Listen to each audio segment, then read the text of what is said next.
All right, welcome back. So I realized this weekend at Port Royal just how close the battle for the final charter spot is with Highland Racing going into the final 10 races of the season. And I didn't realize how many guys were actually involved. I thought there was maybe like two or three, but we do actually have four drivers that are very, very close, all have a pretty equal shot to grab those final two charter positions. Now, if you're not familiar, at the end of the year, the top five in points with Highland Racing will automatically get a charter in 2026. And then next year in 2025, we'll award five more charters to make it 10 guys with charters for 2026. Now, what we don't know is what exactly the charter entails. We don't know how much money it is. We don't know the split or anything like that. That is all still to be determined.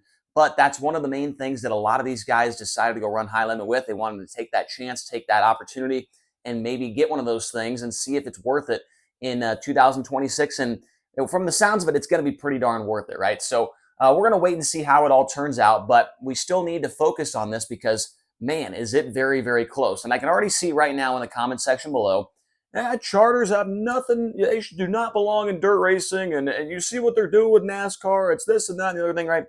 Okay, maybe you're right. I have no idea, right? No one really knows how this is going to work because it's never happened in dirt racing. It could be a huge hit. It could be a big deal, right? Or maybe it won't be. We'll have to wait and see. But since it is a thing, we're going to talk about it here on this channel. So going into this weekend's races at Lernerville, there are 10 races left on the calendar with High Limit.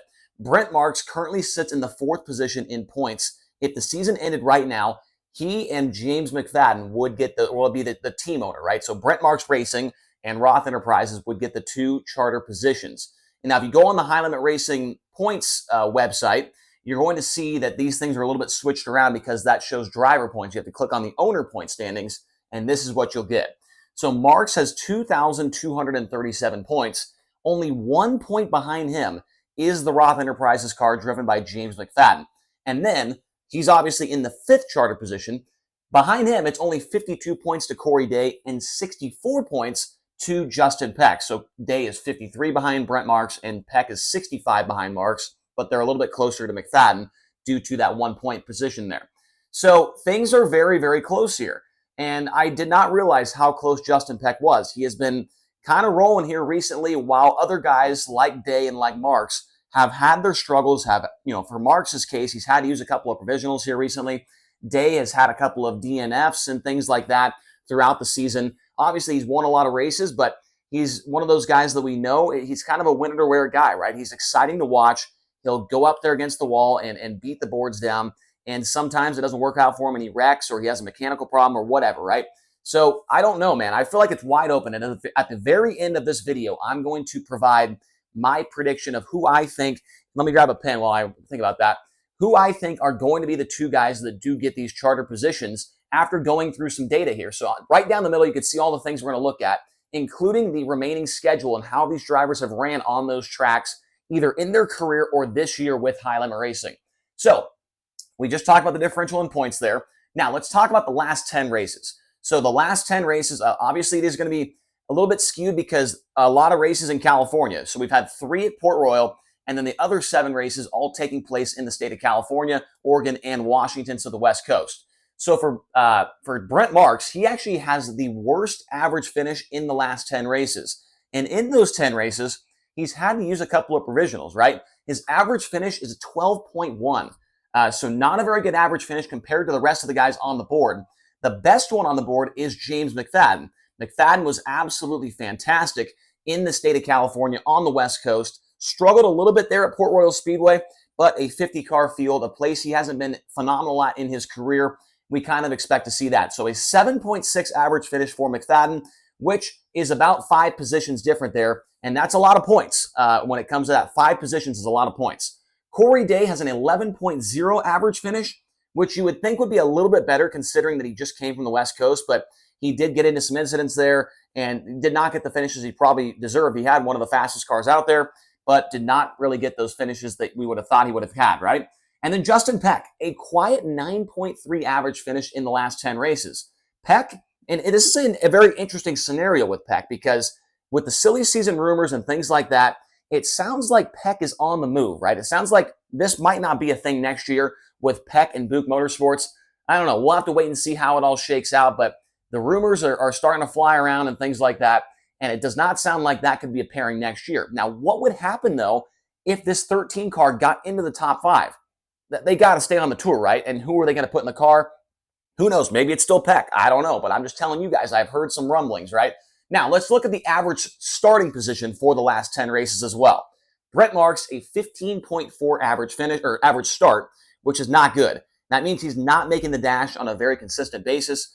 James McFadden, once again, with the best average start on the board at 10.4. So he's been in the dash quite a bit. His numbers are skewed. He did start pretty far back in a race at Port Royal. I believe he did need a provisional to start the race at the Tuscarora 50.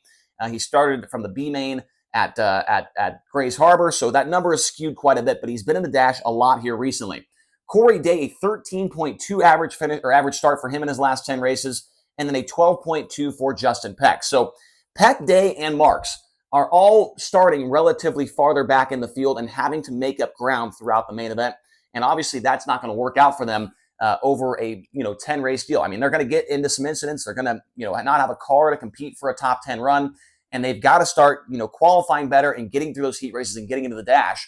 That's where McFadden has made up a lot of ground on all of them throughout the rest of the season. Now let's take a look here at the last 10 races on the calendar for Kubota Highland Racing.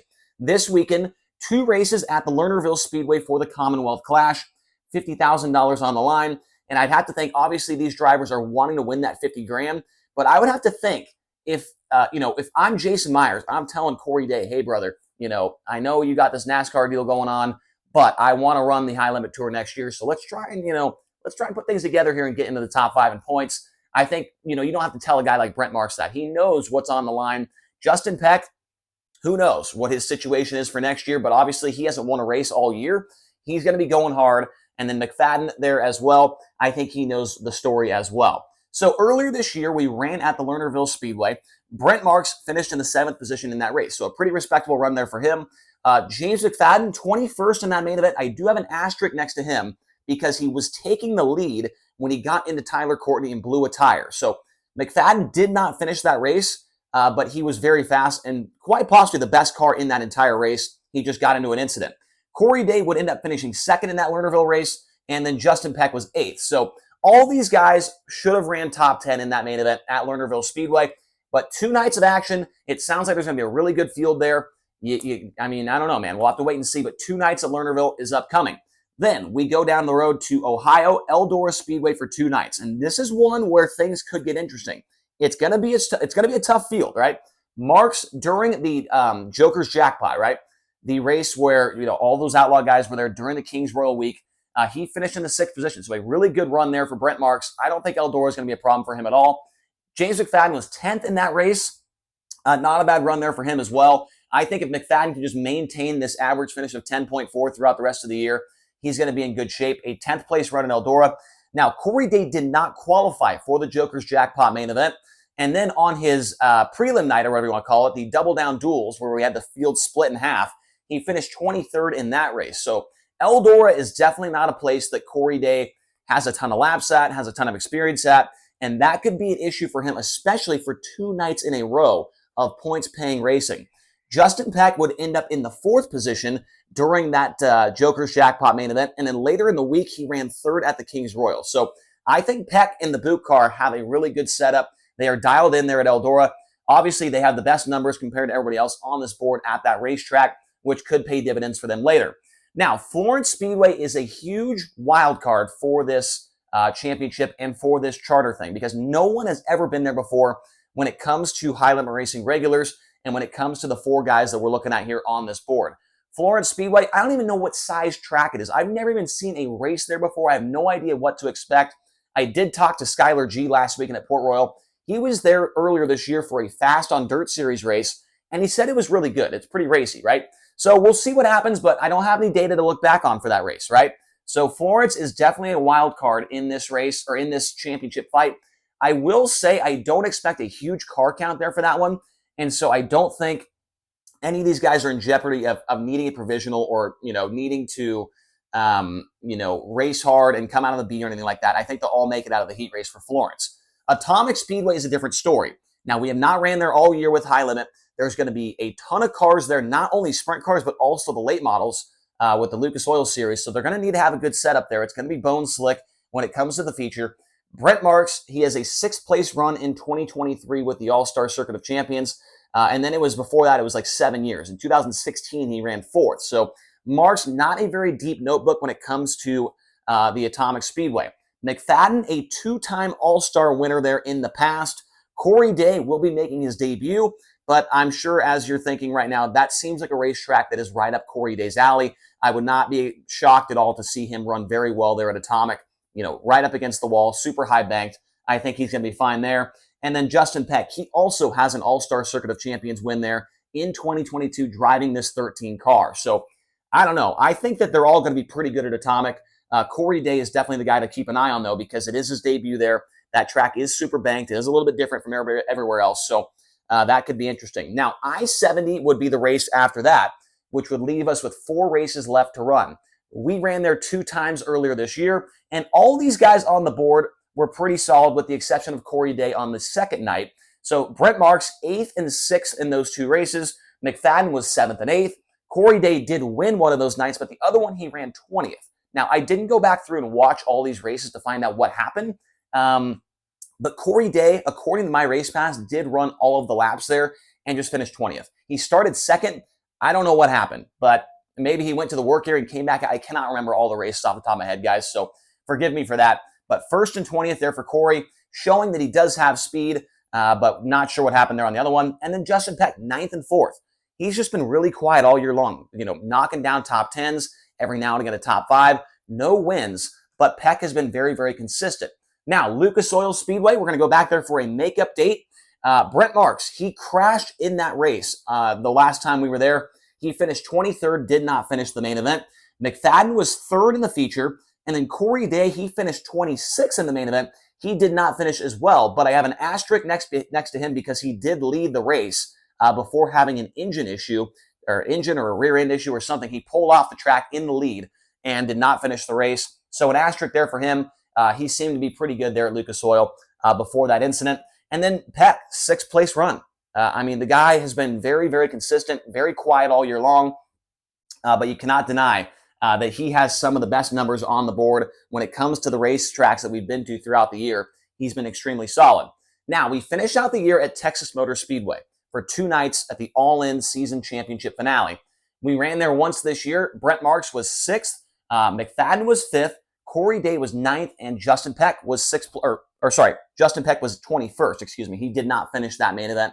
I do not remember what happened to him in that one, but he did not finish all the laps. And so we'll have to wait and see how it goes for Peck at Texas Motor Speedway. But it's a place that these guys do not have a ton of experience at. Marks does have a little bit more experience. He won a POWRi race there earlier this year before High Limit came to town. So Marks could have the upper hand there at Texas Motor Speedway's dirt track. And McFadden, he also had a top 5 there. So with all these numbers on the board, I want to ask you guys this question. Who do you think out of these 4 guys are going to be the 2 guys that finish 4th and 5th in the championship and get those charter positions? I want to know. I want to know what you guys are thinking in the comment section below. Now, I'm going to make my prediction here. And I think the number 1 guy that you have to have inside the top 5, he's just been way too fast here. Struggled a little bit at Port Royal, but that's a place he's not been very good at. His numbers over the next couple of races are very, very good. He's got the best numbers on the board in the average finish and average start department. You've got to have McFadden right here with a check mark. He is no doubt that he is going to be in the 4th or 5th position for me. Now, the second spot, I have no idea, right? Marks has been kind of off the pace here recently. He's been using provisionals. He's been struggling, but he's got some decent numbers here across the board at these next couple of races. But this average start is what's really troubling me for him. His average finish, not much better. And really, the one thing that I didn't mention here is if any of these guys have 1 DNF over the next 10 races, I think that their chances are about over, right? No more DNFs allowed for the rest of the year for all 4 of these guys. And you know me, if you've watched this channel a lot, you know that I like a little bit of an underdog story. And I don't know. Because when I did my top 10 points prediction earlier this year, I had Marks, I had McFadden in the top 5, but Marks has just been, I don't know. He just seems like it doesn't seem like he has everything put in place right now. It doesn't seem like that car has that consistent speed on a nightly basis right now. Man, I don't know, man. This is really tough. And, Corey Day is just such a wild card. You don't know if he's going to win or if he's going to wreck or if he's going to run top 10. You just really don't know with him. He's all over the place. And that's why he's so much fun to watch. But it's hard for me to put him in the top 5 when you think about that. I think I'm going to put Justin Peck in there. I really think that I'm going to put a check mark next to I like underdog stories. I like Justin Peck. I like all these guys, but 64 points behind is really not that much. He's got the second best average finish on the board over the last 10 races, and he's going to some tracks where he's been in the top 5, he's been in the top 10, he's won a race at in the past. I'm going with James McFadden and Justin Peck, Tom Buick Motorsports, Roth Enterprises. Those are the two guys, 4th and 5th in points. We'll see what happens. Let me know what you guys think down in the comment section below. This is definitely a fascinating story to follow along with. And also hit subscribe, hit the like button. Appreciate your guys' support so very much, and we'll talk to you again here soon.